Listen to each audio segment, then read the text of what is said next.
Hey all, welcome to a new guide that I'm making for all those people who ask me pretty frequently on tips for new killers. And a beginning tip that I give a lot of people is try to play both sides as evenly as possible. That way, you'll understand the basic counters to each killer while playing Survivor, so that when you play those killers, you'll know how to avoid these basic counters as well. While I give some recommended builds for killer, I recommend not to use overpowered or super meta perks when starting out, mainly because the more you use these perks as a crutch, the harder it becomes to play well without them. And if you become really good on killer without these add-ons, just imagine how strong you'll be with them. Now, starting off the list. Trapper. The setup phase is the most important by far. Put it in unusual spots, not just killer shack window. Herd the survivors into these trapped areas, and if your traps are in low traffic areas, you're probably going to be an M1 killer for the rest of the game. Wraith. After uncloaking, you have a large temporary speed boost and a large lunge boost. This helps you be able to catch survivors off guard, and you should body block windows, pallets, escape routes while invisible, so when you come out of invisibility, you can hit them easily. And you can also bait pallet throws by pretending to come out of invisibility, or you can bait someone to not throw a pallet if you're baiting that you're about to go invisible. For Billy, when you want to chainsaw a survivor, try to cut them off from escaping by body blocking vaults, but don't get spun. Mainly pay attention to their lower body and your chainsaw meter at the same time. Make sure to back up and stare at them basically before you commit to a chainsaw sprint, or you're going to run into a wall and just completely miss. Curving is also pretty difficult to new players, as the sensitivity of his initial sprint is pretty hard to grasp. It'll take time. Nurse. When you're starting out at the beginning of the match, try to only use one blink at a time. That way your fatigue duration isn't going to be as long, and you could quickly traverse the map and find someone at some point. It's better to use one at a time. A lot of people may not know this, but keep an eye on the flame that crawls up your left wrist. This helps you tell when to use your second blink before fatigue. When it slowly moves up to your wrist and slows down, that's when you want to release and use your second blink. If you wait too long, you'll get fatigue. And if you do it too soon, you're not going to get enough distance. Keep them in your line of sight also. Sometimes don't blink around corners. It's best to just blink to the corner itself. And sometimes it's better to blink less than more, or else you're going to lose a lot of distance on them. Huntress. I wouldn't always track survivors with the hatchets moving left to right.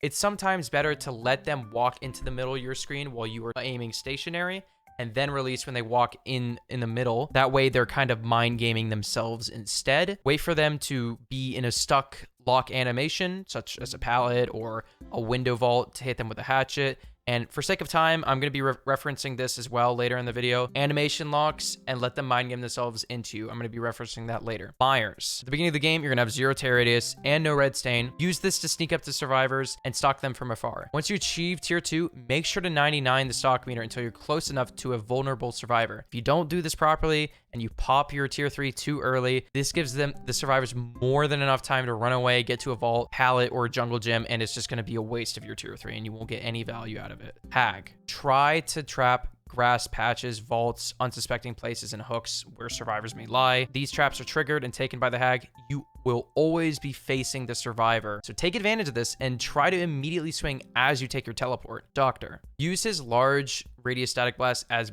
much as possible right off cooldown. Make nearby survivors scream, give away their location. This is really good for info on where survivors are. And use a short range shock attack to disable the survivor's ability to interact with objects like vaults, pallets. If you time this correctly, it shuts them down from doing anything and you get a free M1. But if you mistime it, they can still throw it down as they're being shocked, or still vault a window as they're being shocked. Once the survivor is put into tier 3 madness, they can't use items either, so try to shock as much as possible. Bubba. When chainsaw rushing, only use your peripheral vision to chase the survivor on screen while using your main focus on your chainsaw charge meter to efficiently use your charge immediately when you need to. If someone hops into a locker to avoid you, don't be afraid to hit it in tantrum. If they miss time leaving, you either get a grab, and if they come out too early, then you chainsaw them. Freddy. Snares are good. I kind of think dream pallets are better, since it's not possible to tell the difference while in the dream state unless you're keeping track. I also advise to mind game with his teleport. Fake teleports to gens, push them off of it, waste some of their time. Use snares at high traffic loops and vaults to properly slow them down before they make it to a pallet, and you'll easily be able to get an M1. Pig. Try as much as you can to push survivors off of jigsaw boxes before they get their head traps off. This applies more pressure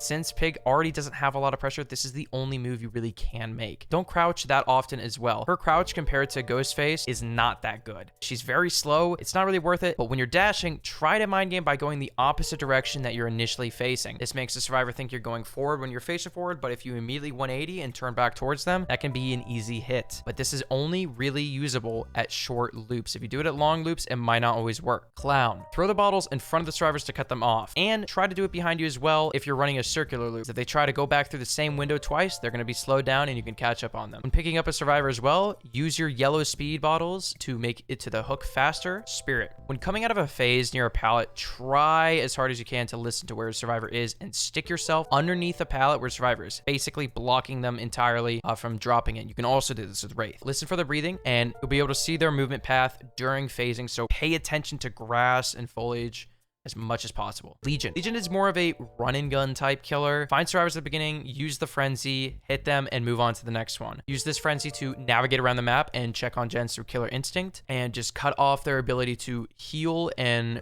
focus without you coming back immediately. Plague. Try to make a survivor broken as soon as possible so they are contagious on objects and other people. Cannot make them broken after you hook them. They will only become infected. And basically make objects in the game landmines. Try to infect anything and everything as much as possible, and it applies pressure. It forces the survivors to interact with them and infect themselves to progress the game. You can also spray and pray in the air with Corrupt Purge. If you do it enough, you might be able to get a lucky hit, or just over an entire jungle gym. Ghostface. Stalking survivors is a lot faster if you're leaning, and it's harder to knock you out of Night Shroud ability when survivors are looking at you. Make sure to also 99 a specific survivor meter if you can't reach them at that moment, and if you injure them, their stock meter will be reset, so if you want to save someone for later, 99 them and move on to someone else. Demo. Like Huntress hatchets, use Demo's shred and survivors when they are stuck in an animation lock.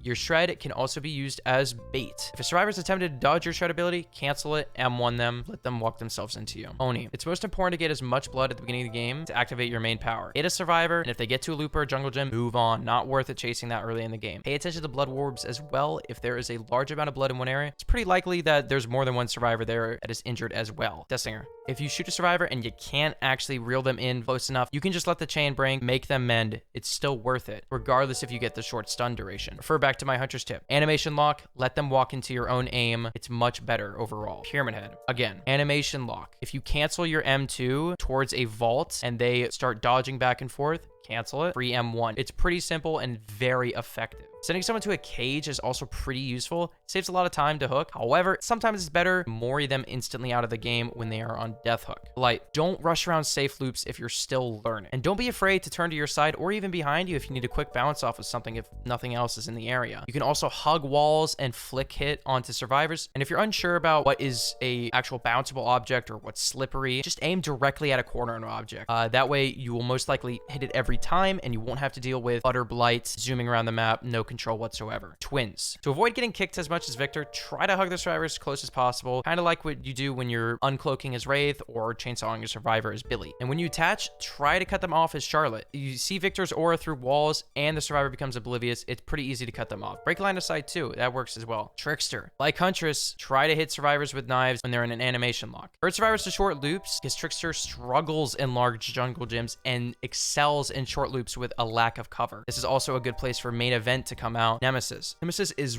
really weak early game, but has huge pressure late game. Infect one survivor, then immediately find the next. After you get a 2 infects, you'll be able to get tier 2 and break down walls and pallets. This makes the game so much easier going forward. The more infection you get as well, the longer the range of your tentacle. You can still hit survivors over short loops and pallets with tentacle, and if you miss, the cooldown is relatively short. And if the pallet is already dropped, then you just break the pallet instead of getting the hit. Pinhead. Don't use his power too much. I see too many players messing this up when learning him. If you're far away, it's not worth to use the power because they will break it and get even more distance on you since you're not moving while using your power. Only do it in jungle gyms where you have a lack of distance between you and the survivor, or in unsafe short loops, or out in the open. You can also use this chain ability to get a bird's eye view of a section of the map by sending the chain directly up into the air and kind of looking around to see if anybody is nearby. Finally, we're all caught up with the artist. Quickly gain info by sending your crows across the map to certain gens at the beginning of the match, see if any survivors are working on them. And when chasing, you can also place crows under pallets or windows to swarm survivors, and you can also place them next to a locker if someone is hiding in them for an easy swarm or injure. And if you're trying to avoid taking a DS, you place them all around you, they get swarmed, and you only have to hit them one more time with crows. This video took a little too long to make. If you guys enjoyed,